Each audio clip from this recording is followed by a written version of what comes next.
What's one family saying or phrase you heard growing up that still sticks with you? It's strange how betrayal doesn't always come with shouting, fists on the table, or dramatic slamming doors. Sometimes, it slips through a half-laughed sentence, whispered behind your back while someone refills a drink or flips a steak on the grill, thinking you're out of earshot. That was exactly how it happened to me. The words weren't even said in anger. They were casual. Like they were obvious. Don't invite her. She's an embarrassment. That's what my brother, Tom, told our parents at the last family barbecue on a Sunday that smelled like ribs, cut grass, and the bitter aftertaste of being quietly discarded. I was standing on the porch, just out of view, holding a bowl of potato salad I had made the night before. I hadn't even made it inside yet. I froze when I heard my name, or rather, the omission of it. My mother had asked, lightly, if they should invite me next time, and Tom, laughing, said, "Don't invite her. She's an embarrassment." He said it the way someone says, "Don't order the fish, it's always dry." Casual, final, like there was no point debating it. I didn't move. I just stood there, staring at the wood grain of the door like it might open into a different world where my own flesh and blood didn't treat me like a stain on the family name. I wish I could say I stormed in, threw the salad at his smug face, and read him the riot act. But I didn't.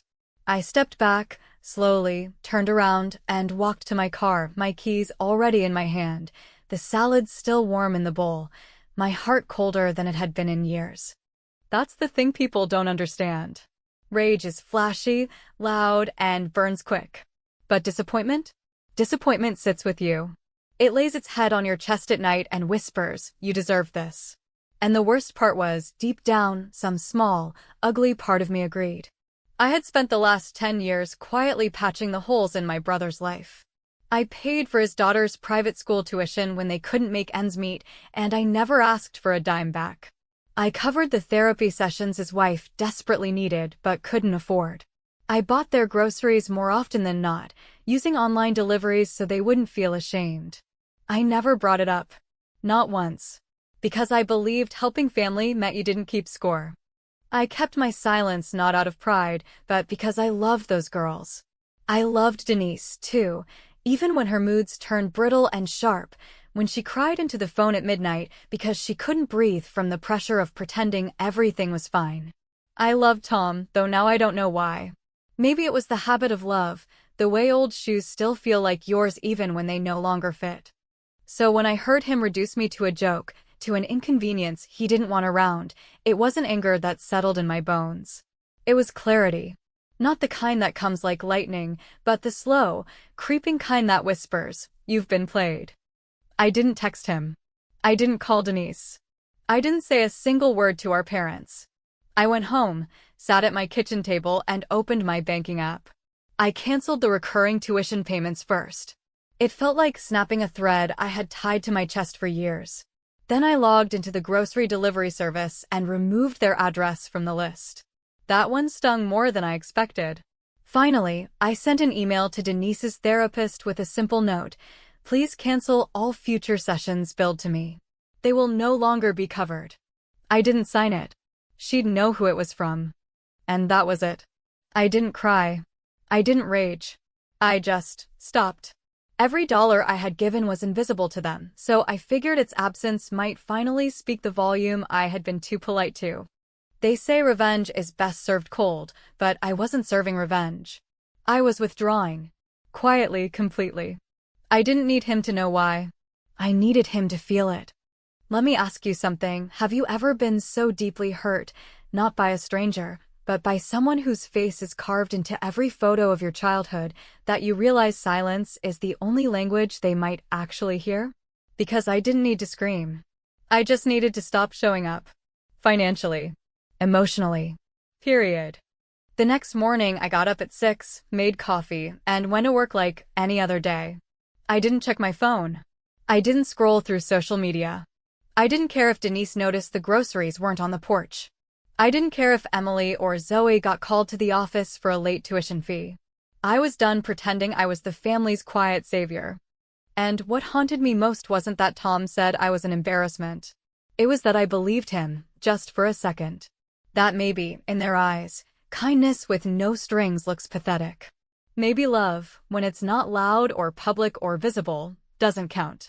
But then again, if they could erase everything I did with one half-laugh sentence, then maybe it was never love in the first place. Maybe it was a transaction they never thought they'd have to pay for. But the tab is open now. And I stopped picking up the check. It's almost frightening how easily a person can disappear from someone's life, not by packing a bag or slamming a door or yelling through tears, but by simply stopping, just stopping everything, like a valve being slowly turned until the water no longer flows, until the sound of absence becomes louder than anything you ever said. That's exactly what I did. No confrontations, no announcements, no dramatic declarations of severed ties. Just a series of quiet deletions, bank transfers canceled, grocery deliveries halted, a simple email to a therapist signed with nothing but silence, and suddenly, my presence in their lives began to vanish in ways they had never seen but had always depended on. For years, I had been the invisible scaffolding that kept my brother's life from collapsing under the weight of his own denial and pride. I had always thought it would feel good, maybe even powerful, to finally cut the strings that bound me to his family's chaos, but instead, what I felt was a strange blend of guilt and relief. Like I had finally come up for air after holding my breath through a performance no one applauded. I didn't even change my routine much, not at first. I still drove past the same gas station where I used to top off his tank when he was short. I still walked through the same aisles at the grocery store, the ones where I used to mentally tally the snacks Emily liked and the gluten-free crap Denise swore by during her healing weeks. I even went back to the same cafe where I used to sit with Denise once a month, pretending to listen while she cried about how Tom didn't understand her, how she felt like a ghost in her own house, how therapy was the only thing keeping her from doing something drastic. I used to think I was helping. I used to think being there physically, financially, emotionally was my role. But somewhere between her second glass of wine and the third time she said, "I just don't know what I'd do without you," I realized something ugly. I wasn't a sister-in-law. I was a backup plan, a quiet sponsor, a safety net she never thanked but always counted on. And now, without a word, I had pulled the net away. The first ripple came in the form of a missed call. I saw her name on the screen, Denise, the woman who once sent me a Christmas card thanking me for being a light in her dark season, and I let it ring until it stopped. No voicemail. Just silence. The second call came that night. This time she left a message, her voice tight and strained, somewhere between worried and annoyed. "Hey Karen, I'm not sure if the school messed something up, but I just got a notice about Emily's tuition. Can you call me when you get a second?" That's how it started. Casual. Polite. Like maybe it was just a glitch. Like the payments I had been making for the past 3 years hadn't stopped because I was hurt, but because some banker pressed the wrong button. But it wasn't a glitch. It was a decision. Mine. By the end of the week, I had received 4 missed calls, 2 voicemails, and a text from Tom that simply said, "Can you check if the account is still linked?" No apology. No acknowledgement. Just another expectation wrapped in passive confusion. As if I owed them clarity for a silence they earned. That weekend, I went to visit my parents, not because I wanted to talk about any of it, but because I always brought my mother her favorite tea and helped my father with the bills, things I did long before Tom's family turned into a pit of quiet dependency. My mother, sweet but painfully unaware, asked if I was going to Emily's recital next week. I shook my head and said, as casually as I could manage, I wasn't invited. She looked puzzled and murmured, "Well, that can't be right," but didn't press. She never did. My father didn't even look up from the bills. That's the thing about families like mine, surface-level love, lots of polite questions, but no one ever digs deep enough to see what's really broken.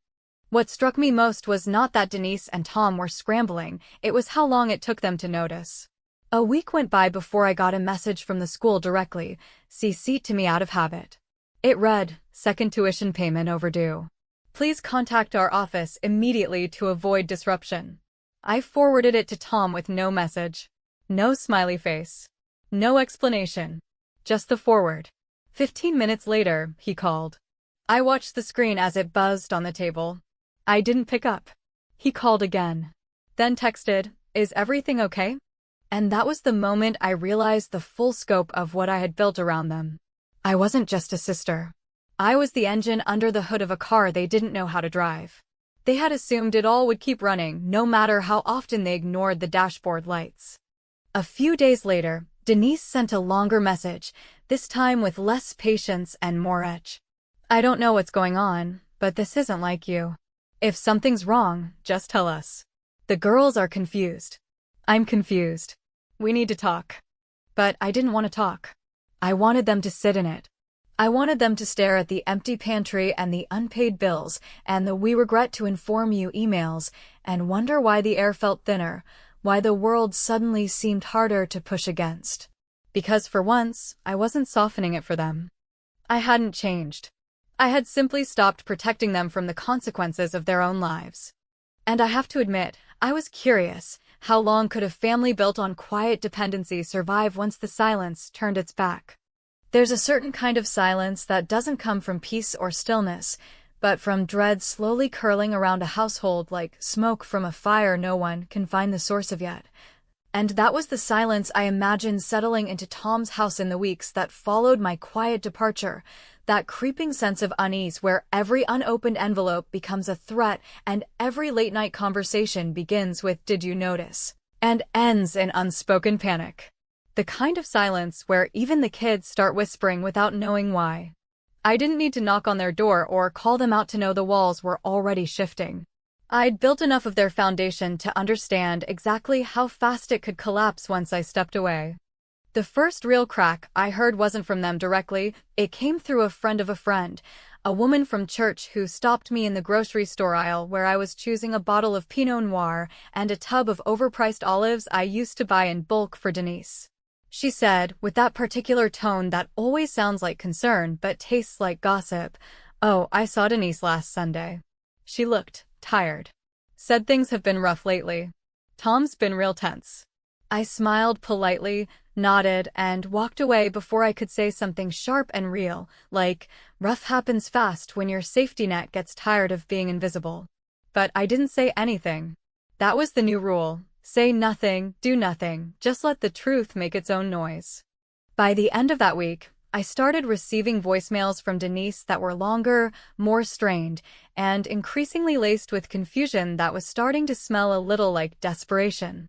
She'd begin with pleasantries, the usual hopeful tone that maybe this was all a misunderstanding, that surely I was just busy or distracted or, God forbid, upset about something minor they could apologize for without actually admitting guilt. But by the end of each message, her voice would crack, sometimes slightly, sometimes clearly, especially when she mentioned the girls. She said things like, "Zoe's been asking why you haven't been over, and Emily had a panic attack when her teacher pulled her aside about the unpaid fees." There it was, that old manipulation wrapped in concern, hoping I'd feel bad enough to pick up the phone and fix it. But guilt doesn't stick when you've spent years swallowing it by the spoonful from people who only remembered your number when the balance dipped below zero. The therapist was next.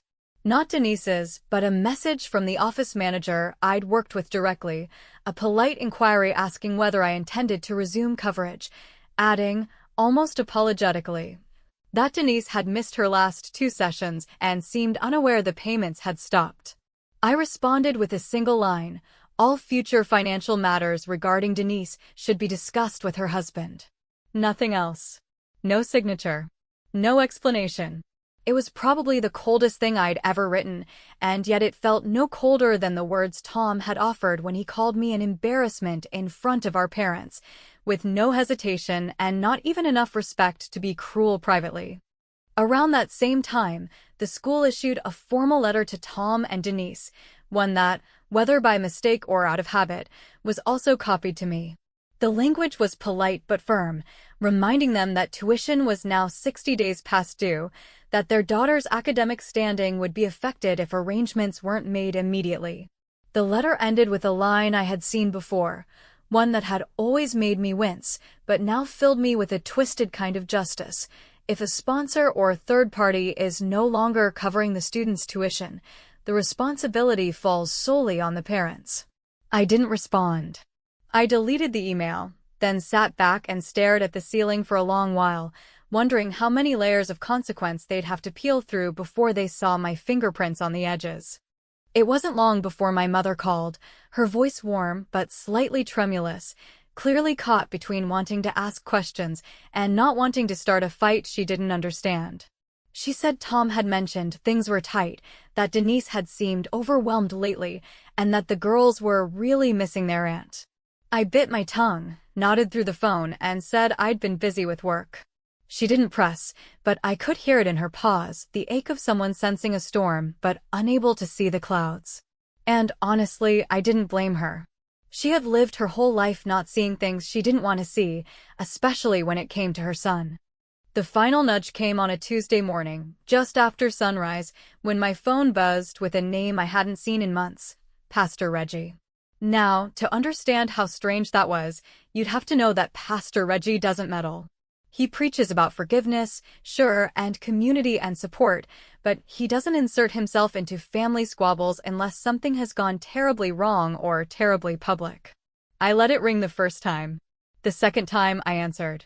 His voice was gentle but cautious, the way a person speaks when they don't quite know where the landmines are. He said he'd noticed tension, that Tom had been distant and Denise visibly distressed, and that the girls seemed anxious lately, all of which I'm sure he meant kindly, but which landed like soft accusations all the same. Then he said something I'll never forget, not because it hurt, but because it finally confirmed how deeply Tom had twisted the narrative. He said, "Karen, I know you've always been generous, but maybe they're going through something right now. Maybe you could be the bigger person and reach out." The bigger person. The phrase sat there, sour in my mouth. After years of being the silent benefactor, the unpaid therapist, the stand-in parent, the emotional punching bag, the provider of resources no one acknowledged, I was being asked, again, to rise above, to extend myself further, to fix what I didn't break. I thanked him, told him I'd think about it, and ended the call before my voice could betray how close I was to laughing. Because now the collapse wasn't just financial. It was spiritual. It was social. It was spreading like cracks through plaster, revealing the hollow space behind every shiny surface. And still, no one had asked the right question. Not once. Not, "What did we do?" Just, "Why did she stop?" There's something fascinating, in a way both bitter and oddly satisfying, about watching a man who built his entire image on control begin to unravel under the weight of his own carefully constructed facade, especially when you know quietly, intimately, that you were the mortar holding those bricks together, and the moment you stepped back, the moment you stopped reinforcing that brittle ego with your silence, your money, and your endless patience, the cracks began to spiderweb in every direction.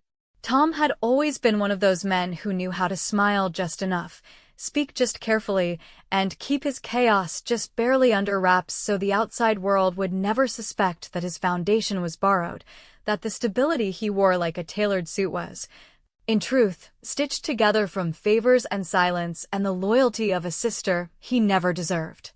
In the weeks that followed Pastor Reggie's call, the shift in the family became impossible to ignore, not just in the way people looked at me, but in the way they stopped asking questions they didn't want answered. Denise had gone from guarded politeness to thinly veiled resentment, sending passive-aggressive texts filled with brittle pleasantries and underlined requests for clarity, as if I owed her a spreadsheet explaining the sudden absence of support, as if my kindness had somehow become an obligation. And the best part, the darkly comedic part, was that neither of them could bring themselves to say it outright. Not once did Tom or Denise say, "We need help," or even admit that the help had come from me at all.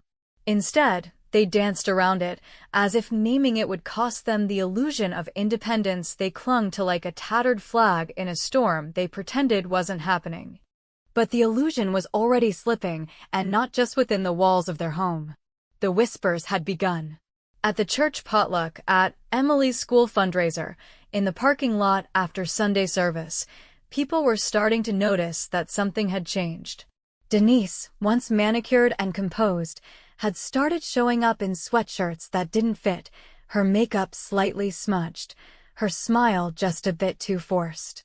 Tom, who never missed a chance to remind the world that he had everything under control, had become curt, distracted, his jokes falling flat, his eyes darting nervously when anyone asked about the girls. Reputation, as it turns out, is a funny thing. It takes years to build and only one quiet reckoning to crack. I got the first real blowback during a family group chat, the kind we only really used for birthdays and Christmas plans, when Denise, after apparently hearing too many awkward questions from too many curious people, finally snapped. Her message was long, self-righteous, and dripping with the kind of wounded pride that comes from realizing people have seen the truth without you giving them permission to. She wrote, in a tone meant to sound composed, but sharpened with passive fury, "I just want to say, for the sake of transparency, that we're going through a difficult time, and it's been made harder by the sudden absence of support from someone we thought we could count on. I'm not naming names, but I think we all know who's been uncharacteristically distant." Uncharacteristically distant. As though the default version of me was some kind of emotional ATM, expected to dispense stability on demand, with no acknowledgement or thanks, and any deviation from that silent, smiling service was now considered betrayal. I read the message 3 times before I responded, not because I was uncertain of what to say, but because I wanted to make sure the words I chose would land like stones dropped gently into a calm pond, quiet, but rippling. I typed slowly, deliberately, knowing that every word would either cement my place as the villain or reveal just enough to make them squirm. I wrote, "I did nothing, Denise. I didn't lash out. I didn't gossip. I didn't drag anyone's name through the mud. I simply stopped paying for things no one ever acknowledged I was paying for in the first place. If that's what broke your world, maybe you should take a closer look at how it was being held together." I sent it and muted the chat, knowing the fallout would come fast and ugly, but also knowing I didn't need to be there to watch it happen. The truth had been released, and truth, as it always does, doesn't need witnesses to do its work. It didn't take long before my phone started vibrating with calls from my mother, from Denise again, from Tom, even from Emily, whose sweet teenage voice left a voicemail that twisted the knife in a way no adult ever could. She said softly, "Aunt Karen, did I do something wrong? Mom and Dad are fighting a lot, and I miss you. Zoe does too. I don't know what happened, but I hope you're okay." That message almost broke me. Almost. But what kept me from dialing her back wasn't coldness. It was the knowledge that anything I said would be twisted, filtered through the mouths of her parents until I became the villain in their story once again. And I'd spent too many years playing that thankless role quietly, invisibly, while they took center stage in a life paid for with my sacrifice. The final twist of the knife came the following Sunday when Pastor Reggie, who had up until now tried to stay neutral, took to the pulpit with a sermon about generosity and grace and the importance of not turning your back on family in times of struggle. He didn't mention me by name, he didn't have to, but every carefully chosen parable about the prodigal son and the dangers of pride was clearly aimed in my direction. I sat in the third pew, as I always did, chin high, hands folded, and I didn't blink. Because what no one in that room seemed to understand was that I had never turned my back. I had simply stepped aside and allowed the consequences to catch up. Let them judge. Let them speculate. Let them fill in the blanks with whatever version of the story made them feel better. Because the truth was no longer mine to defend, it was theirs to face, and reputation, as it turns out, is only as strong as the lies it's built on. And theirs, I knew, was starting to rot from the inside out. There are moments in life when the air in a room thickens, not with smoke or heat or anything visible, but with the unbearable weight of unsaid truths, heavy memories, and the pressure of a confrontation that's been quietly circling for far too long. And that was exactly what I felt when I opened my front door to find Pastor Reggie standing there, his familiar warm smile dulled by a kind of concerned awkwardness that told me this wasn't just a social visit. He stood with his hands folded gently in front of him, the way someone might approach a grieving widow or a runaway child, and I could already tell that whatever he had to say was meant to soothe, to resolve, to bring peace, but there was something in me, sharp, tired, deeply done, that had no interest in being pacified. I stepped aside without a word, let him in, and led him into the living room where I offered him tea out of habit, knowing full well he'd accept, not because he needed it, but because rituals matter when you're about to step into emotional terrain you don't quite understand. He sat gingerly on the edge of the couch, the steam from the cup curling up between us like a smoke signal, and for a long moment, neither of us spoke. Then, with the kind of careful tone usually reserved for funerals and hospital bedsides, he said, "I know this isn't easy, Karen, and I don't pretend to know everything that's happened, but Tom and Denise, they're struggling." I nodded, not out of agreement but acknowledgement, a kind of neutral gesture that left the burden of elaboration squarely on his shoulders. He continued, explaining how Tom had confided in him, how Denise had become withdrawn, how the girls were scared and confused, and how, in his words, a lot of pain could be healed with just one conversation. And that was the moment I realized he still didn't get it, not fully, not deeply, not in the way only those who've been used and discarded understand.